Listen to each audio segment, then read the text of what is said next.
Hello friends, कैसे हो आप। मैं भावना, स्वागत है आपका आपके यूट्यूब चैनल स्टूडेंट इंडिया पर। तो दोस्तों, आज हम पढ़ने वाले हैं कि सहायक क्रिया क्या होते हैं। क्या है सहायक क्रिया। पहले तो मैं आपको ये बताती हूँ कि सहायक क्रिया आए कहाँ से। रचना के आधार पर क्रिया का ये चौथा भेद है। रचना के आधार पर क्रिया के 5 भेद होते हैं: प्रेरणार्थक क्रिया, पूर्वकालिक क्रिया, नाम धातु क्रिया और सहायक क्रिया, जो कि हम आज पढ़ेंगे। और अगली वीडियो में आपको पढ़ाऊंगे संयुक्त क्रिया के बारे में। तो शुरू करते हैं कि सहायक क्रिया क्या होते हैं। पहले तो आपको ये बताती हूँ, सहायक क्रिया क्रिया का एक भेद ही नहीं बल्कि जो क्रिया होता है इसका एक रूप भी है। वो कैसे, मैं बताती हूँ। पहले तो ये आपको तो पता होगा क्रिया क्या होती है।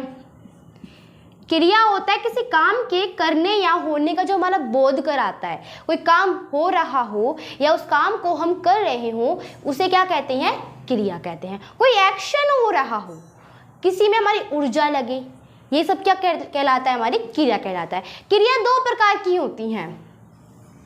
क्रिया कितने प्रकार की होती है, 2 प्रकार की। पहली होती है सहायक क्रिया। पहली कौन सी होती है, सहायक क्रिया। दूसरी होती है मुख्य क्रिया। ये 2 प्रकार की हमारी क्रियाएं होती हैं। तो जो मैं आपको पढ़ा रही हूँ, आज का टॉपिक हमारा क्या है, सहायक क्रिया। तो उसके बारे में जो पढ़ा रही हूँ, ये क्रिया का एक भेद भी है, परंतु ये क्रिया का साथ ही साथ ये क्रिया का क्या है, एक रूप भी है। ये क्रिया जो होती है वो 2 प्रकार से होती है। पहली सहायक क्रिया और मुख्य क्रिया। इंग्लिश में आप पढ़ते होंगे ना कि क्रिया को हम क्या कहते हैं, वर्ब कहते हैं। इंग्लिश में हम क्रिया को क्या कहते हैं, वर्ब। वर्ब 2 प्रकार की होते हैं, मेन वर्ब और हेल्पिंग वर्ब। उसमें है जो इसमें हिंदी बता दिया, वो इंग्लिश में था। मेन वर्ब को हम क्या कहते हैं, मुख्य क्रिया। मेन वर्ब को बोलते हैं मुख्य क्रिया और हेल्पिंग वर्ब को क्या बोलते हैं हम, सहायक क्रिया। हेल्पिंग वर्ब को बोलते हैं सहायक क्रिया। ये सेम ही होता है। हेल्पिंग वर्ब मतलब हेल्प जो करता है, हमारी जो सहायता करता है। मेन वर्ब मतलब जो मुख्य मेन होता है हमारे उसमें, ये मेन वर्ब होता है, ये हेल्पिंग वर्ब होता है। मेन वर्ब और हेल्पिंग वर्ब में क्या आते हैं, देखो। सहायक क्रिया और मुख्य क्रिया में क्या आते हैं। मुख्य क्रिया वे होती हैं जिसके अंदर हम जो कार्य कर रहे हो उसके करने का बोध हो। जैसे कि वह जाग रहा है, तो इसमें हमारी जो मुख्य क्रिया है ये जागना, ये जागना ही हमारी मुख्य क्रिया है, ठीक है। और इसमें सहायक क्रिया क्या होती है, सहायक क्रिया ये जागना नहीं होती। देखो, हमारी संपूर्ण हिंदी ग्रामर के अंदर क्रियाएं होती हैं। संपूर्ण हिंदी ग्रामर के अंदर हर वाक्य के अंदर क्रिया होती है।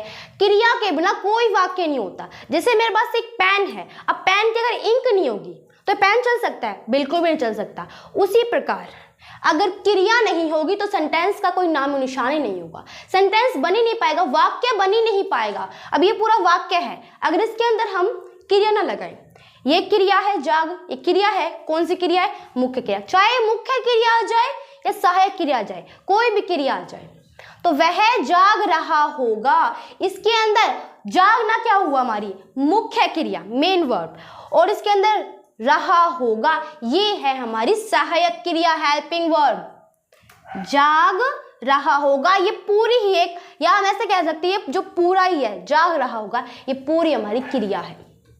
क्या ये पूरी क्रिया, इस वाक्य के अंदर जाग रहा होगा हमारी क्रिया है। अगर हम इस क्रिया ना होती, जाग रहा हो ना होता, तो ये वाक्य बन जाता, बिल्कुल नहीं बनता, नहीं बनता वाक्य, ठीक है। तो हेल्पिंग मतलब जो सहायक वर्ब और मुख्य वर्ब। सहायक वर्ब कौन कौन सी होती है, देखो। सहायक वर्ब होती हैं, मैं बताती हूँ आपको। सहायक वर्ब होती है जो वाक्य के बिल्कुल अंत में लगती हो। जैसे कि वह जाग रहा होगा, इसके अंदर जो रहा होगा ना, ये है सहायक क्रिया। ये वाक्य में हमारे जो पूरे करता है, जो वाक्य होता है उसे पूरा करने में हमारी सहायता करता है, ये होती है सहायक क्रिया। अब कौन कौन सी होती है सहायक क्रिया, अब जरूर थोड़ा एक ही सहायक क्रिया होगी। सहायक क्रिया होती है जैसे कि है, हूँ, हो, रहा होगा, रहा होगा, या फिर हम ले सकते हैं रही होगी, या फिर थी, था, या फिर हम और बहुत सारी होती हैं, जैसे रहा होगा, रही होगी, रहा है, रहा है, रही है, रहा था, रही थी, ऐसे आदि लगा दीजिए। बहुत सारी होती हैं हमारी हेल्पिंग वर्ब, मतलब सहायक क्रिया, ऐसी नहीं इतनी है, बहुत सारी होती है, मैंने अभी कम ली है, आदि लगा दीजिए, आगे आपको जितनी है तो वो इसमें आ जाएंगी। तो है, हूँ, हो, रहा होगा, रही होगी, थी, था, रहा है, रही है, रहा था, रही थी, आदि ऐसी बहुत सारी होती है हमारी सहायक क्रिया। ठीक है, ये वाक्य के लास्ट में लगती है, या तो वो वाक्य के लास्ट में लगेगी वरना लगेगी ही नहीं। अब वाक्य के लास्ट में लगे, जैसे कि वह जाग रहा होगा, इसके अंदर हमारी लग गई सहायक क्रिया, रहा होगा सहायक क्रिया लग गई है। अगर ऐसे वाक्य आते हैं जिनके लास्ट में जो हमारी हेल्पिंग वर्ब होती है, कौन सी सहायक क्रिया होती है, वो नहीं लगती।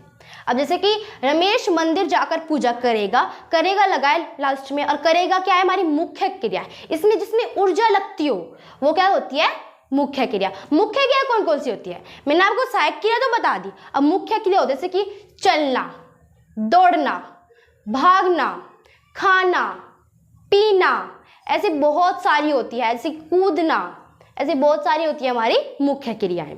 ठीक है, मुख्य क्रिया होती है जिसमें हमारी ऊर्जा लगती हो, हमारी जिसमें हम एक्शन करते हो, ये होती है हमारी मुख्य क्रिया। और सहायक क्रिया क्या होती है, जो हमारे वाक्यों को पूरा करने में मदद करती हो। सहायक क्रिया से पता चल रहा है सहायता करते हो, जिसमें जैसे कि निशान चल रहा है, अब इसमें आप बता सकते हो कि निशान तो एक करता है ये। अब इसमें क्रिया कौन सी है, पूछ लिया जाए एग्जाम में कि क्रिया बताओ, तो आप बता दोगे कि पूरी की पूरी हमारी क्रिया है, बता दोगे क्रिया है। अगर ये पूछ लिया जाए कि आप बताओ कि इसके अंदर मुख्य क्रिया कौन सी है, तो आप क्या बताओगे, आप ये रहा नहीं बताओगे, रहा है ये नहीं बताओगे, क्योंकि रहा है ये सहायक क्रिया है, मुख्य क्रिया चल है, चलना ये मुख्य क्रिया है हमारी, और इसमें रहा है ये है हमारी सहायक क्रिया, ये वाक्य को पूर्ण करने में हमारी मदद कर रही है। समझ में आया, तो ये होती है सहायक क्रिया जो हमारे वाक्य को कंप्लीट करने में वाक्य के लास्ट में लगती है। अगर ये सहायक क्रिया ना होती तो वाक्य पूर्ण हो जाता, बिल्कुल नहीं होता। अगर मुख्य क्रिया ना होती फिर भी कंप्लीट नहीं होता। क्रिया होनी चाहिए, चाहे वो सहायक क्रिया हो या मुख्य क्रिया हो। वाक्य किसी में भी कोई वाक्य हो उसमें क्रिया होती है, हर वाक्य के अंदर क्रिया होती है, क्रिया के बिना कोई वाक्य नहीं बनता, कोई भी वाक्य नहीं बनता।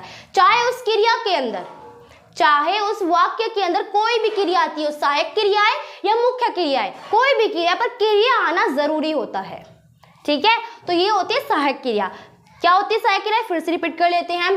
वह क्रिया जो मुख्य क्रिया के साथ वाक्य के निर्माण में सहायता करे उसे क्या कहते हैं, सहायक क्रिया कहते हैं। क्या कहा गया इसके अंदर, वह क्रिया मतलब कोई भी एक क्रिया मतलब ये नहीं होता, वाक्य जो होता है उसके अंदर जो क्रिया आती हो वह क्रिया जो मुख्य क्रिया कौन सी होती है, जैसे कि ये जागना, चलना, दौड़ना, मैंने आपको जागना, चलना, दौड़ना, कूदना, ये सब क्या होती है हमारी मुख्य क्रिया होती है, कि साथ वाक्य के निर्माण में सहायता करे मतलब सहायक क्रिया।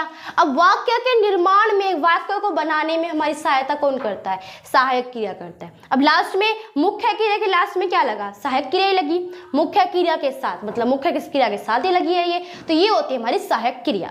सहायक क्रिया क्या होती है कि जो वाक्य का निर्माण करने में सहायता करे, जो मुख्य क्रिया के साथ आए। अब आपको समझ में आ गया होगा कि जो सहायक क्रिया होती है वो क्रिया का एक रूप भी होता है। क्रिया दो प्रकार की होती है, मुख्य क्रिया और सहायक क्रिया। जिसमें सहायक क्रिया होती है वो क्रिया का रूप भी होता है, और जो सहायक क्रिया होती है वो क्रिया का एक भेद भी होता है। रचना के आधार पर क्रिया का चौथा भेद होता है। तो हमारे 4 भेद हो चुके हैं रचना के आधार पर क्रिया के। तो लास्ट रह रहा है संयुक्त क्रिया। तो मैं आपको अगली वीडियो में संयुक्त क्रिया के बारे में पढ़ाऊंगी। तो आप इतना ध्यान रखना कि सहायक क्रिया क्या होती है। ठीक है, अगर आपको मेरी वीडियो पसंद आई हो तो इसे लाइक करना, सब्सक्राइब करना एंड शेयर करना।